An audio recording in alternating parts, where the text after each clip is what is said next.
Okay, welcome everyone to the Fall Autism Training Series sponsored by Aetna Better Health of Kentucky in partnership with the Kentucky Autism Training Center.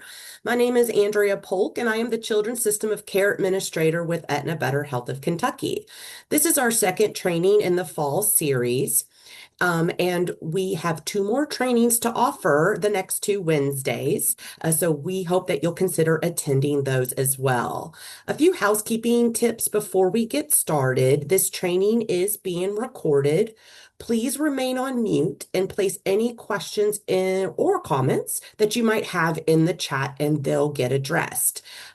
If we have time for questions at the end, we will stop recording and open the floor at that time if time allows.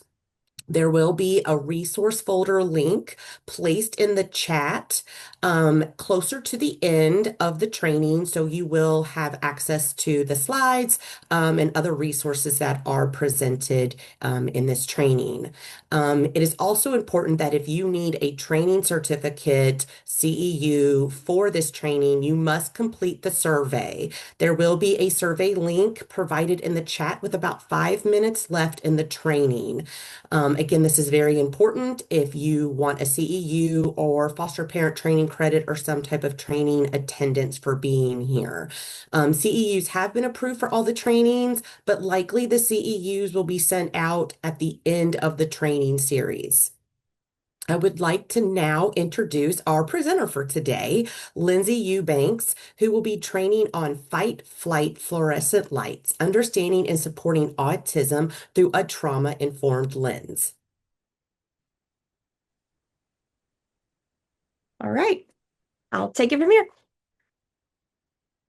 So, like Andrea said, my name is Lindsay Eubanks. Thank you so much for being here during your lunch hour. I know that that is precious time. Just real quick, wanted to let you know I do have some credibility in this topic. I am a pediatric occupational therapist and have been for 22 plus years. I'm also trained as a trauma-informed care trainer from the Kentucky BHDID, Parent Cafe certified trainer, and I've had quite a bit of experience with community-based mental health practice, particularly with addiction recovery, human trafficking, domestic violence, and just complex trauma in general. So I do know the trauma world, and I am a Kentucky native, so I love letting people know that, especially since this is a Kentucky-based training. And I also have two teenagers, one with autism and one with ADHD. So I'm just getting it from all sides. Today, during the training, we're going to make sure that we just define trauma and sensory needs, mostly through the lens of neurodiversity, specifically with attention with how individuals with autism may experience and express distress differently. We're also going to identify key risk factors, such as the increased likelihood of trauma in autistic individuals. Then we're going to look at the neurological overlap and the sense between sensory overload and the trauma response. It's the science part. That's my favorite part. But don't worry, I won't overwhelm anybody with the science part. And then we're really going to look at applying trauma-informed strategies tailored to the autism population. So this includes things like co-regulation, sensory accommodations, visual supports, things like that. So that's kind of what we're going to do. And one part of trauma-informed care is checking in with your own nervous system. So first, I would love to know who I have here and how you're feeling. So if you don't mind, just type in the chat if you're a professional working with autism, a caregiver, someone with autism, or both, and then maybe 1 to 3 words with how you're feeling right now.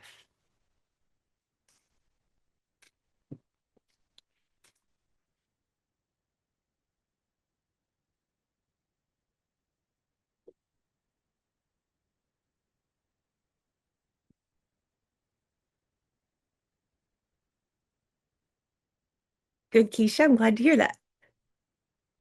Professionals, and caregivers.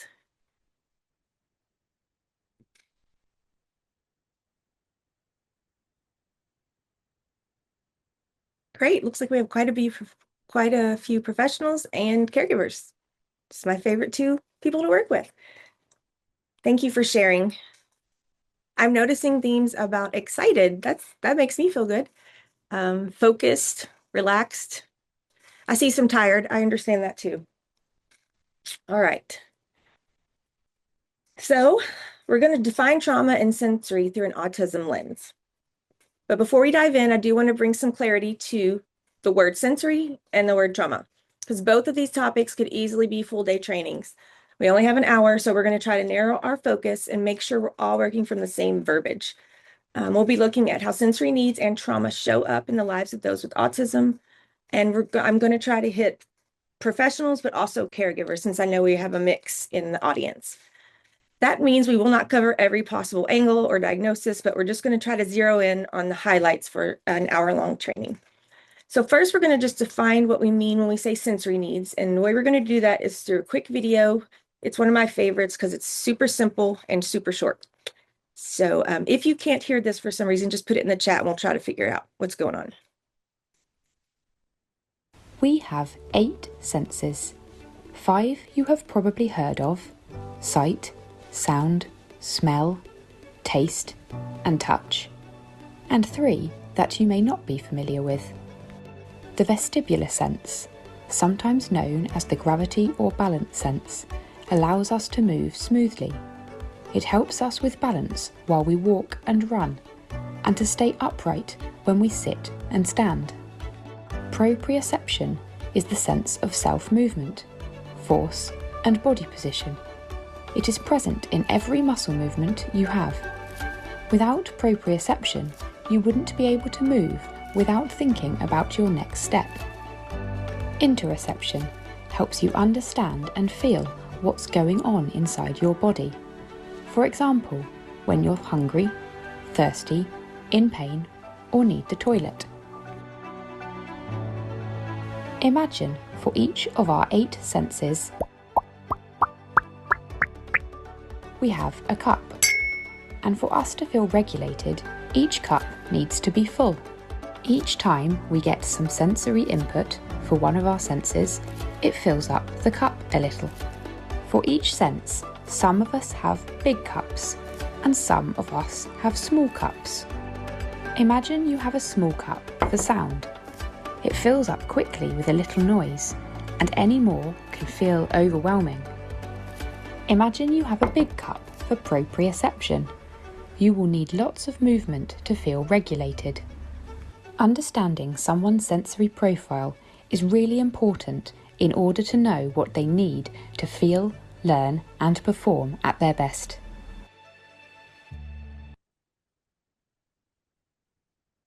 All right. Excuse me. So if you take nothing else away from that video, take away the cup analogy. Like she said, you can have a small cup for certain things. We call this a low threshold, which means it does not take very much for you to feel overwhelmed or to have outbursts, or you might even shut down. And then there's the large cup, which means it takes a lot of input and you may never meet your threshold, your high threshold. You're constantly seeking sensory input. So those are kind of the very basics of sensory that I want you to take away from today.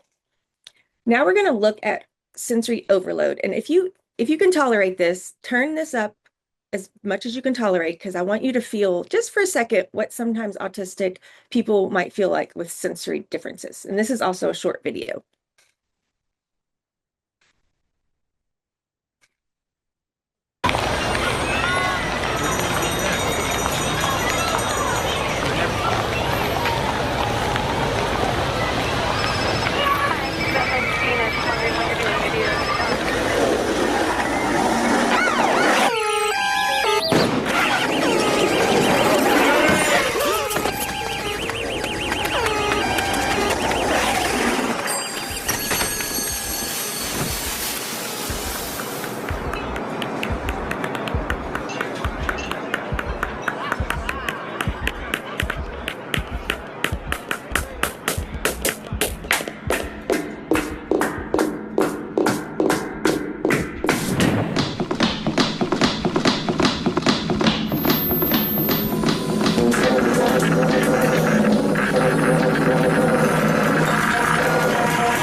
I want you to check in again after watching that.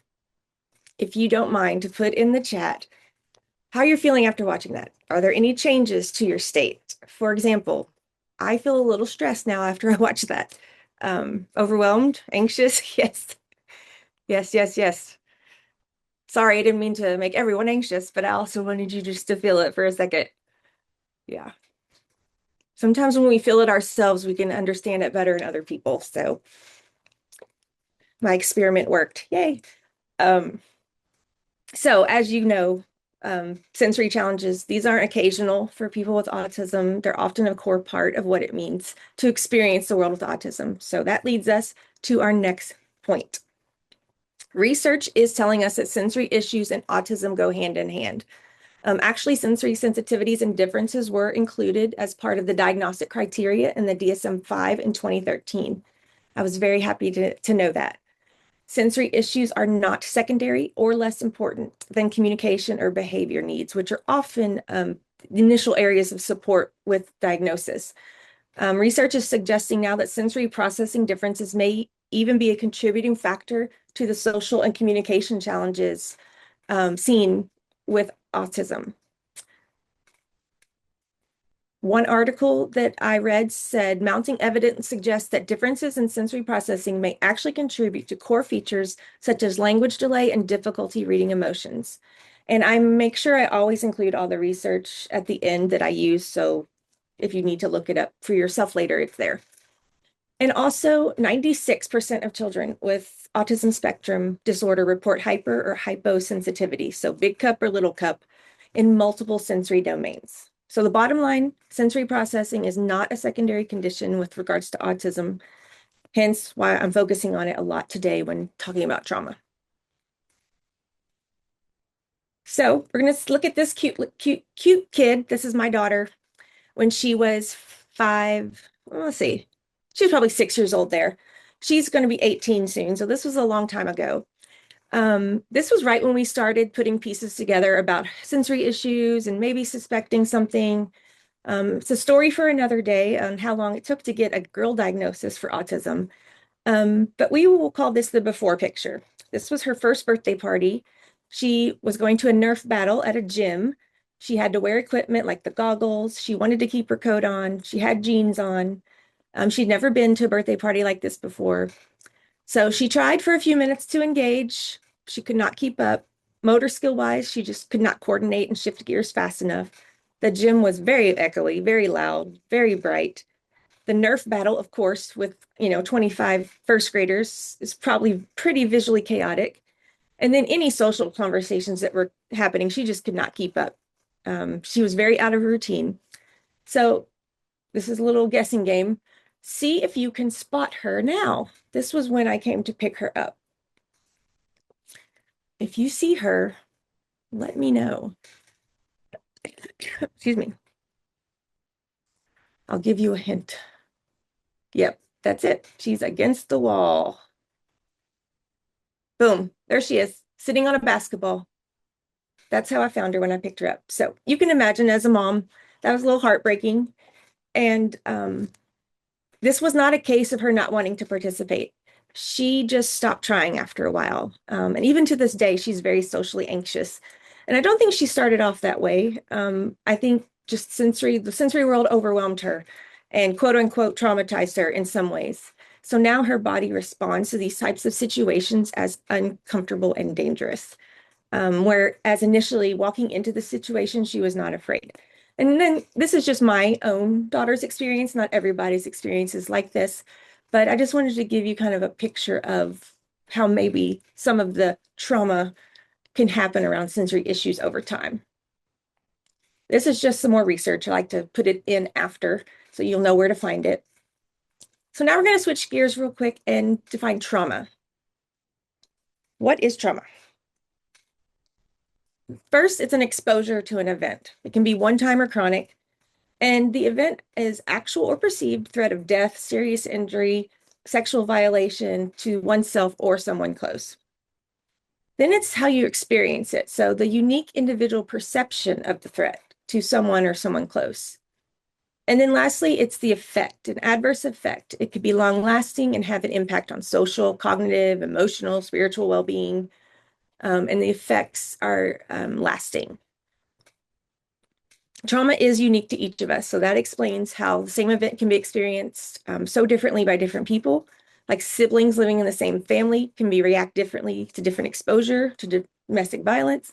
It also explains how exposure of the same type of trauma may be experienced differently at different times in our life, and that can impact different areas of functioning. So no right or wrong way to experience trauma. It's very subjective. It's very personal. For example, just going to give you an example of just a regular everyday kid and what they might be going through if they witness domestic violence at home. The event is the child witnesses an episode of domestic violence between caregivers. The experience is they might feel powerless, scared, unsafe at home, and attachment to caregivers can be disrupted. And the effect is they might have nightmares, they might show avoidant behavior, trust begins to erode, emotional regulation might be difficult at home and school. And this is just the actual written definition because some people like to see it all written out. So now, when we think about trauma, when it's applied to autism, let's look at it from that lens. It may not come only from what happens, but how the nervous system is processing it. And for people with autism, their nervous system can be working against them, even more so due to the sensory processing differences. So in this context, trauma might include, like we just talked about, repeated sensory overwhelm. It can feel threatening or inescapable. That trapped feeling can really be very uncomfortable. Social rejection or chronic misunderstanding can be another way trauma might be applied to autism. Being forced to mask to fit in, loss of control or unpredictability in the environment, especially if they're not accommodating. And then medical procedures, restraint or exclusion without explanation, without consent. You could, a laundry list of things. Down here on the pink, I always say pink equals link if it's in my training. So if you see a pink thing at the end of it, it just means that's a great resource to dive deeper. And you will get a copy of this PowerPoint, so you will have access to all these links as well. So now let's look at trauma through an autism lens. And this is a school assembly. We're going to look at the same definition. There are two children attending the same loud, crowded school assembly. One child finds it fun, but the child with autism is overwhelmed, either the bright lights, echoing, microphones, unexpected transitions, out of routine, noise. So their sensory system is in survival mode. They might shut down, so no talking. They can't speak, or they might cry, they might lash out, they may run. And then they might begin to associate school gatherings with panic and resist attending in the future. This can be repeated, and this can really contribute to anxiety, hypervigilance, avoidance. So I hope that is a little helpful to try to put yourself in the shoes of someone who might be experiencing it as trauma. Another concept I want us to think about as we go through this is trauma-informed care. So when I say trauma-informed, the traditional definition usually comes from SAMHSA, which is the Substance Abuse and Mental Health Services Administration. And it includes the 4 Rs as a guide for trauma-informed systems. And a system can be a program, organization, or a family system. So even if you're a caregiver, your family is a system. So a trauma-informed approach realizes the widespread impact of trauma and understands potential paths for recovery, recognizes the signs and symptoms of trauma in clients, families, and staff, responding by fully integrating knowledge about trauma into policies, procedures, and practices, and seeking to actively resist re-traumatization. So keep that in mind, that definition of trauma-informed care. I'm putting it up here so you can see it, but I want you in the chat box. How might you adapt this definition of trauma-informed care to better support individuals with autism, especially those with sensory processing differences? What would you add? What would you change? What would you emphasize? For example, I did an example because I know this is an interesting way to look at this. Example, the definition says, realizes the widespread impact of trauma, signs of trauma. That's the main definition. And then if we changed it to add something about autism, we could say recognizes the signs of trauma or sensory overload, such as meltdowns, shutdowns, or masking in clients with autism and their families. So that's just one way I changed something about it. So if you think that you might think of a way to expand this definition, put it in the chat I'll give you just maybe 20, 30 seconds to think about that.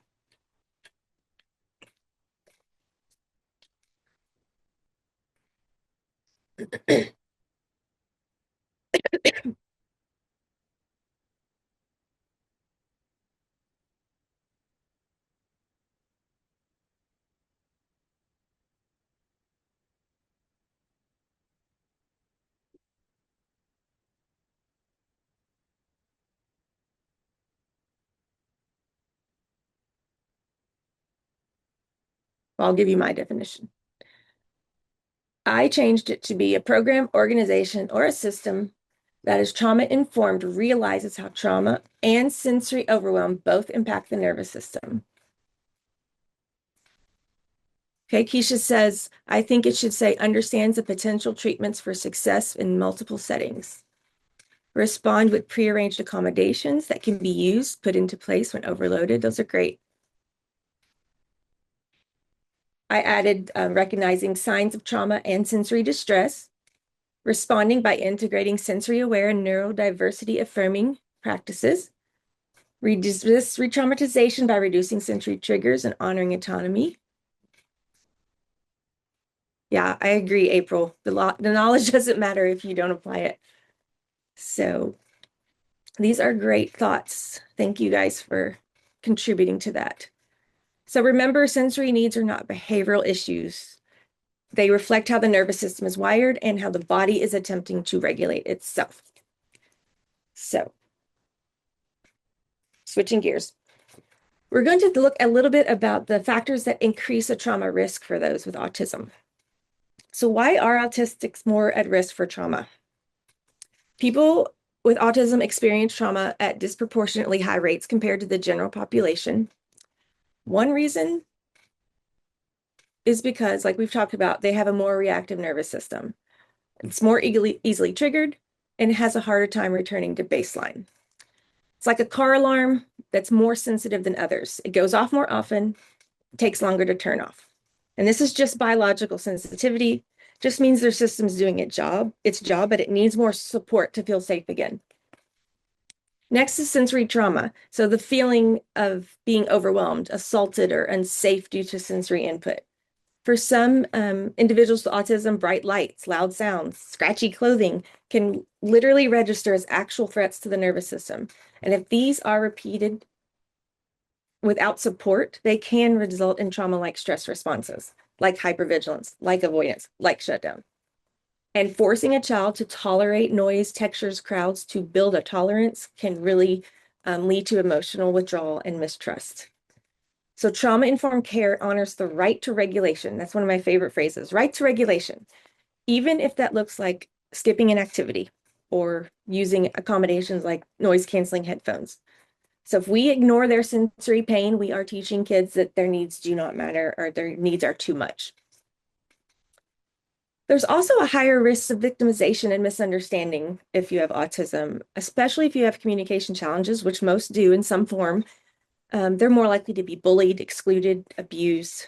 They can be seen as easy targets or just not believed. There's some research by Brown and Lavoie that says 70% of autistic adults report experiencing sexual victimization after age 14. That's 70%. That's nearly double the rate of neurotypical peers. I have a relative that she's 79 years old and just realized she just got tested for autism at 79 years old. And she was telling me stories about being sexually assaulted when she was young. And she thinks that her naivety around that may have been part of that. So that's just a thing to keep in mind. And these experiences obviously leave emotional imprints, especially if the individual isn't able to process it or report what happened. And then you've got the intensely encoded sensory memories. They process the world through highly detailed sensory-focused lens. They're more likely to remember traumatic events through sensory details, like a smell of a hospital room. And these can be triggered long after the event has passed. It's like having a movie replay in your head, but it's not just images, it's sounds, it's smells, it's touch. So it's very intense. And then a lifetime of chronic invalidation can really take a toll on your thoughts, feelings, needs, being dismissed or misunderstood. Autistic people do face this quite a bit. They're often told, especially if they're masking girls, they're too sensitive, overreacting, nothing really happened. And then this just undermines their self-trust over time, and that increases anxiety and shutdown. So you can see how it's like it just triggers and the ball just gets rolling. And a lot of times people think validation means agreeing, and it doesn't mean we have to agree with the person. It just means we have to believe what they're experiencing is real. And then masking fatigue. Anytime you're suppressing autistic traits to appear more socially typical, that can really lead to burnout, depression, trauma symptoms, hiding stims, forcing eye contact, and especially in public settings like schools or even around unfamiliar adults. Over time, that can build up into complex trauma. So when the world does constantly misunderstand you or overwhelms you, your nervous system just never gets a chance to rest. And over time, that can meet, it might not be classic criteria of maybe PTSD, but it does include what I would consider complex trauma. Now we're going to look at bullying rates in children with autism. I want you to look at this chart. It comes from a study that looked at how often children are bullied, especially those with autism traits. The green one is a non-autistic person. The yellow is the overall population. These samples come from teachers and parents. And then if you'll notice, the red is children with autism. So clearly those with autism are reported to have significantly higher rates of bullying victimization. Parents are reporting obviously the highest rates because they're probably hearing it the most from their children, with over 70% saying their child has been bullied. Then teachers are coming in second. They're reporting over 50% of their autistic students as compared to their non-autistic peers. And then just in general, overall population, both teachers and parents, the bullying rate is dramatically higher than for other kids. So they're often 2 to 3 more times more likely than other kids to be bullied. And it looks like the parents and the teachers, so the adults in their life are the ones that are noticing it or hearing about it first. So we just need to be paying attention to that. Another chat question. Why do you think children with autism are more likely to be bullied? Just put a few words. It doesn't have to be well put.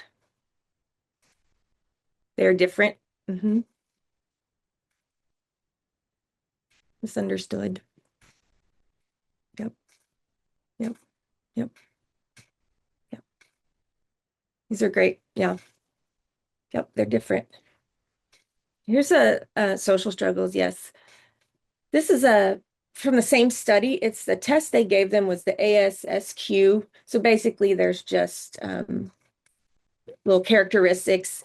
And these are the ones that are most associated with victimization. This is what the parents and teachers said. So traits like is old-fashioned or precocious, makes naive and embarrassing remarks, wishes to be social but fails to make relationships with peers, lacks a best friend, lacks common sense, poor at games, no idea of cooperating in a team, scores own goals, has involuntary face or body movements. So all this fits into the different category. But these are specific things that teachers and parents are noticing when regard to this particular study, which a little heartbreaking. And this is a big sample. This is 3,000 people. It's not just a 20-person sample. So I like a good research study that has a lot of big sample size. Thank you guys so much for all of your input. Now we're going to go to my favorite part, the science part. Yay! We're going to talk about the stress and trauma response. And if you're a professional, you probably have heard a lot of this before. If you're a caregiver, you might not. So I'm just going to hit kind of the basics of the stress and trauma response in general. So fight, flight, or freeze. We may have all heard of this. It's just our hardwired response to stress. It's not conscious, it's automatic. So when the brain senses danger, it just doesn't stop to think. It reacts to survive. It's controlled by the brain. So the fight response, obvious. You confront the danger. You're fighting, you're yelling, you're hitting. You could be arguing or trying to take control of a situation. The flight response is running away, hiding, might avoid people, escaping the room. Freezing is kind of like a deer in headlights. You may be unable to move, zoning out, shutting down, or just seeming checked out. You might have even heard of additional responses like fawning. We're not going to go that deep into it today, just because that's not the purpose of this training. But fawning would be a people-pleasing response when fight, flight, and fear don't work. Sometimes cooperating and submitting is the next safest thing.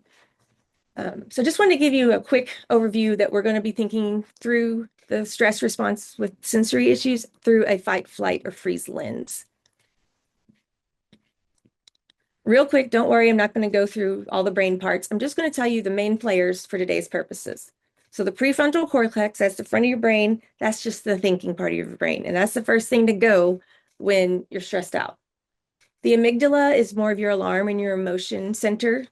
That's what can get really causes a lot of dysregulation in children. Hypothalamus is more the thermostat that's trying to figure out where to send all this information. And then the hippocampus is about the memory. So that's like when I talked about earlier, those sensory memories, this is where this gets kicked in, and that really develops in early childhood. So we're going to go through really quick the stress trauma response. Again, behavior is not always a choice. It's often a stress response. So step by step, the alarm system goes off, it detects the danger. Then the hypothalamus gets kicked in and it sends signals to the body to start regulating. Then the body reacts. So the adrenal glands get going. Stress hormones like cortisol, adrenaline really start flooding the system. So you start sweating. You might have heavy breath. Your heart rate goes up. Your blood pressure spikes. Then your thinking brain just shuts down. It goes offline. Nothing's happening when it comes to rationality, verbal, being able, when you say use your words, it's literally sometimes impossible for some people to find words when they're in this response. And then the hippocampus starts to scramble and it starts encoding memories. But it's very fragmented. It's very sensory heavy. It's hard to retrieve later. Yes, Tanya, we will be receiving copies of these slides after the meeting. So you will get a copy of this. So now we're going to take this exact same thing and we're going to walk through the school assembly like we did earlier. So this is the main point of this is to understand how trauma and sensory experiences can seem like the same thing in your body. So the kid walks into the room, the lights are too bright, sound system's crackling, their brain's saying, I'm not safe. They might start to stim more, not necessarily misbehave, but to cope. Then their hypothalamus starts spiking. They're sending signals to the body to release all these stress hormones. The adrenal glands get going. The heart rate goes up, blood pressure. And then cortisol has flooded the body. Their reasoning, their planning, their verbal skills go offline. They can't answer your questions. That you might hear a lot of, I don't know. They forget coping tools that they, practiced in class, social rules, or even sometimes where they are. So it's just not defiance all the time. Sometimes it's just disorientation. And then the memory gets scrambled and it can get encoded into fragments, especially the sensory heavy ones. So instead of remembering the whole event, the child might remember flashing lights or a mic popping. And if they hear that later, it might just return them right to that space. It might just trigger some dysregulation and you're not even quite sure why. So again, when an autistic child is overwhelmed, they might not look like they're experiencing trauma, but their nervous system is reacting as if they were in danger. So that's why trauma-informed care for autistics has to be sensory-informed too.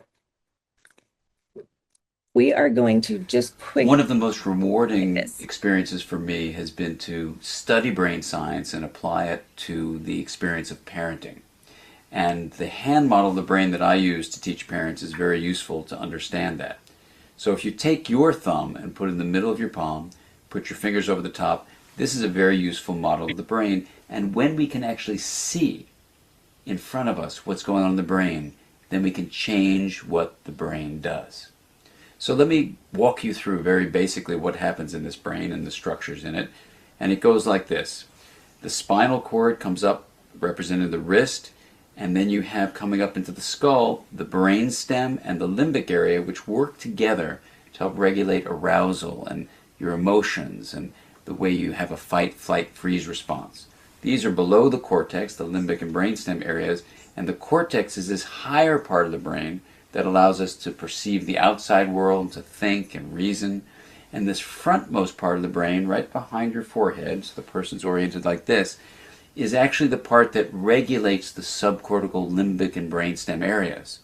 This regulation is very important because sometimes we can have all sorts of things happen in our life. We're tired, we're exhausted, someone pushes a particular emotional button, and we can flip our lids.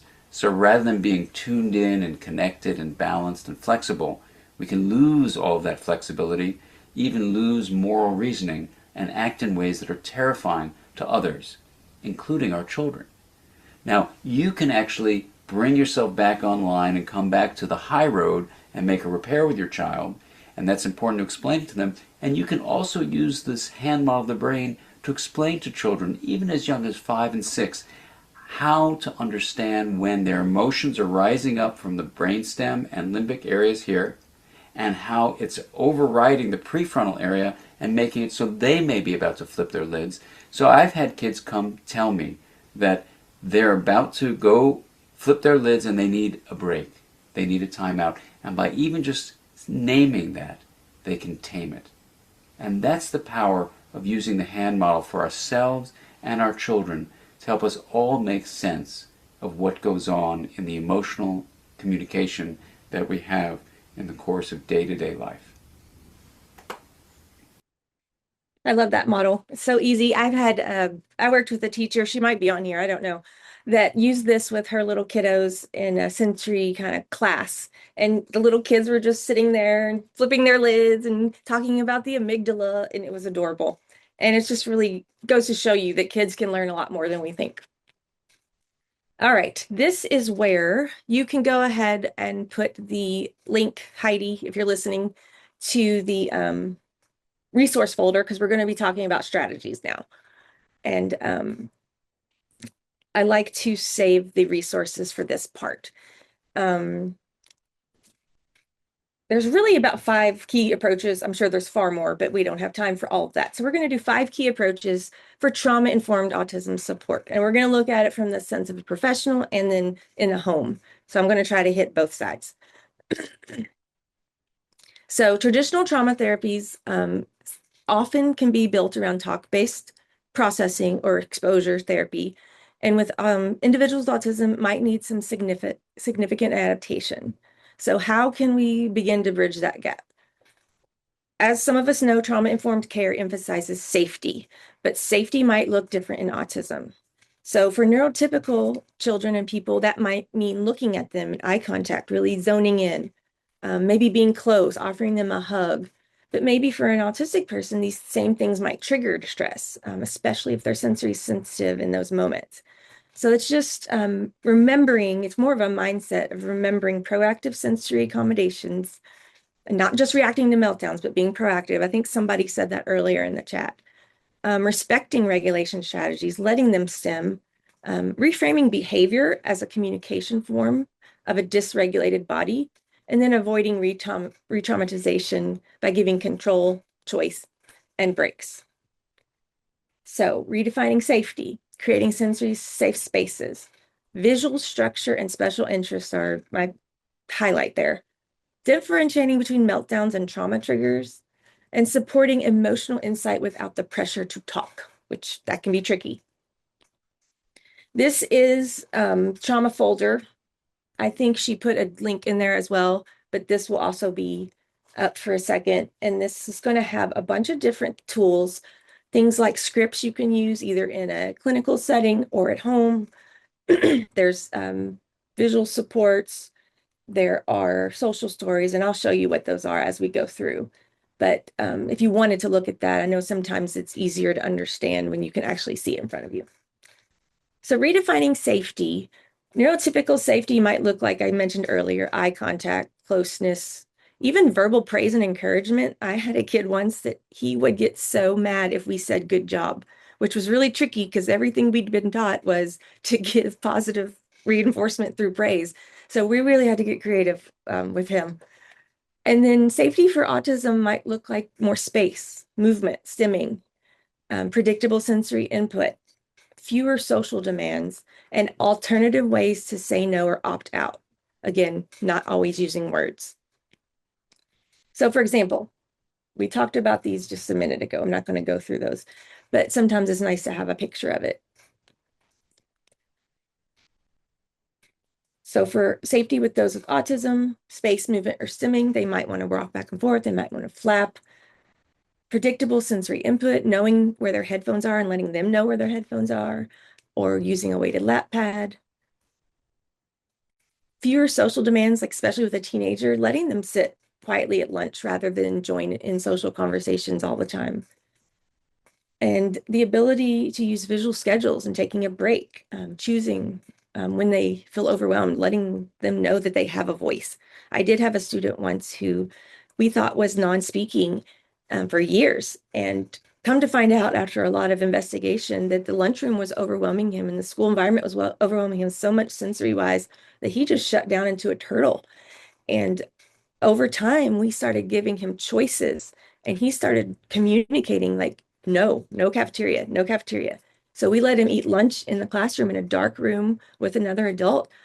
And within weeks, he was talking, he was engaging because his cup wasn't as overflowed as it had been. So when he got to school, he could engage more because he wasn't already overstimulated from breakfast in the cafeteria.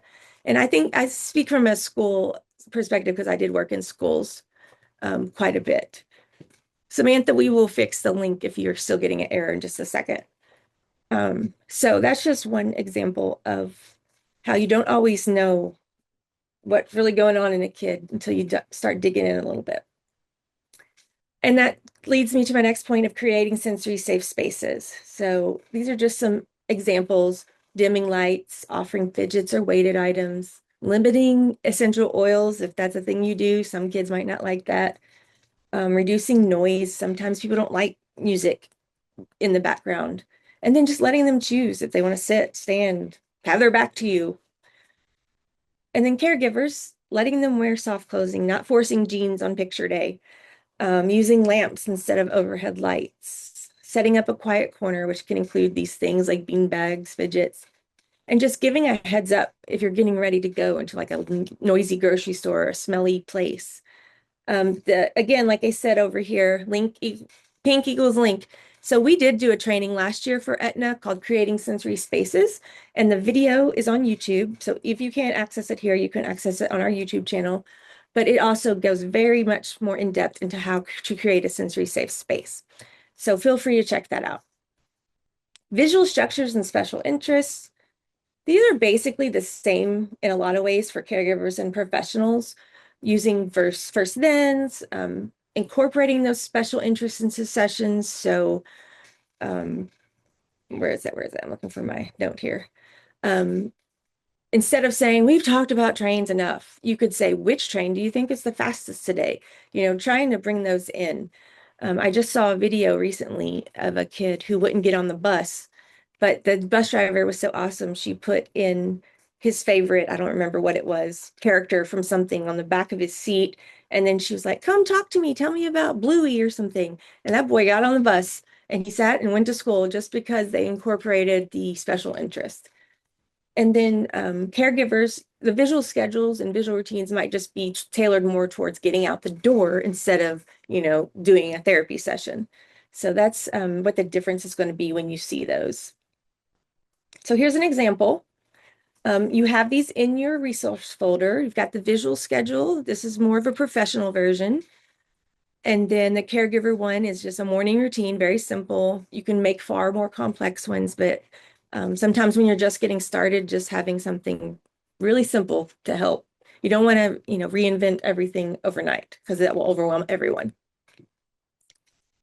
Fortnite, thank you, Erica. That's what it was. And then here's some more visuals. This is more like what do I do when I feel scared or overwhelmed?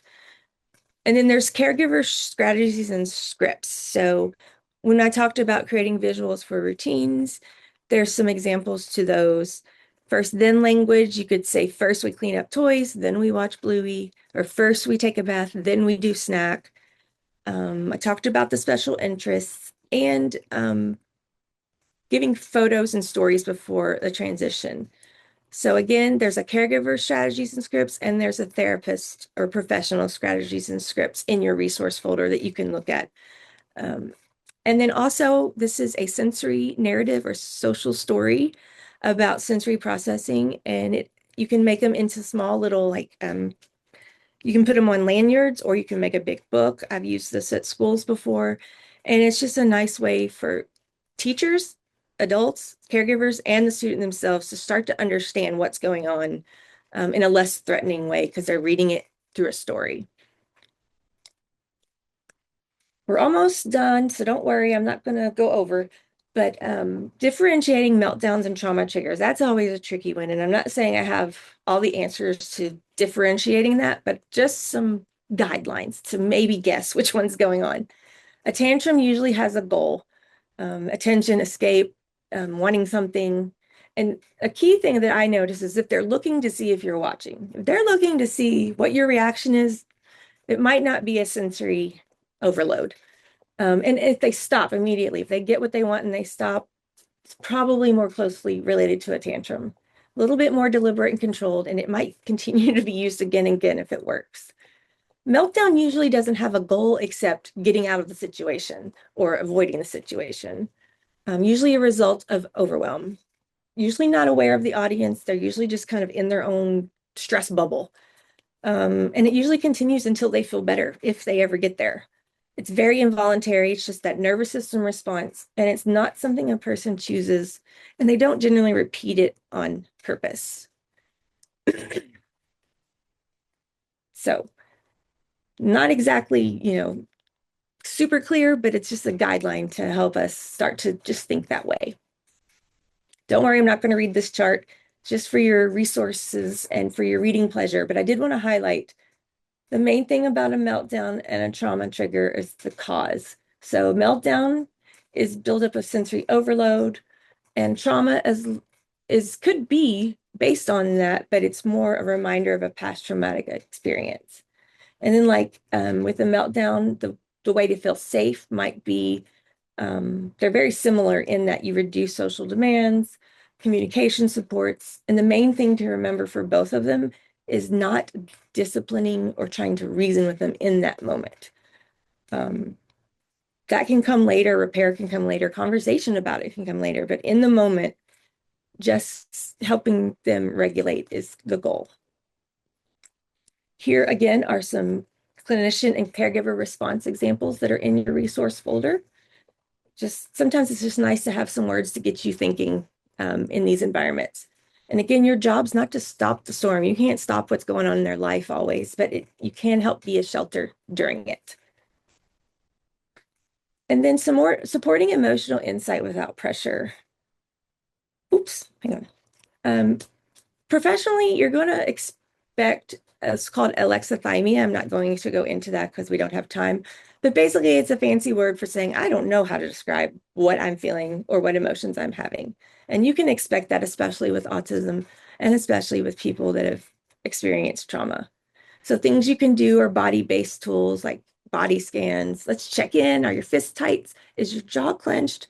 That can be a cue that something's off. Modeling language. We talked about that moment. Your voice got quiet. You looked down. Does that mean you're sad or worried? So just kind of giving kids language.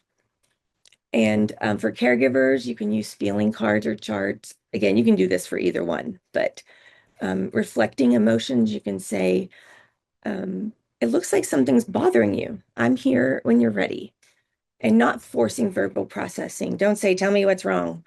You might just say, hey, let's take a walk, or maybe later we could draw what you're feeling. There's a variety of different ways you could address it, but it's more that mindset. And then offering physical comfort if you ask. Some kids do want deep pressure hugs, but we just always want to make sure we ask first.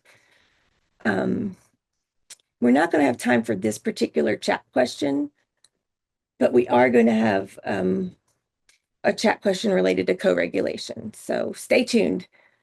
The main thing about co-regulation is borrowing your nervous system. Heidi, can you repost the link? I think there's some people not being able to access it because they got kicked out. And I know they want to look at it. Co-regulation involves staying calm yourself. So they borrow your nervous system. So if your nervous system is stressed, they're going to feel that even if you don't mean them to. So offering safety and connection, like body language, tone, presence, and using strategies like deep breathing, grounding, quiet, just being there, quiet companionship.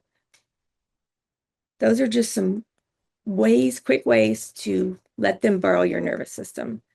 And it's important because it builds trust, it builds safety in those relationships. It helps children develop self-regulation because they're seeing it modeled. They're seeing in a stressful situation, my adult person is not, having a meltdown too. So our nervous systems really can impact others. Now that's not to make you feel guilty if you're having a bad day.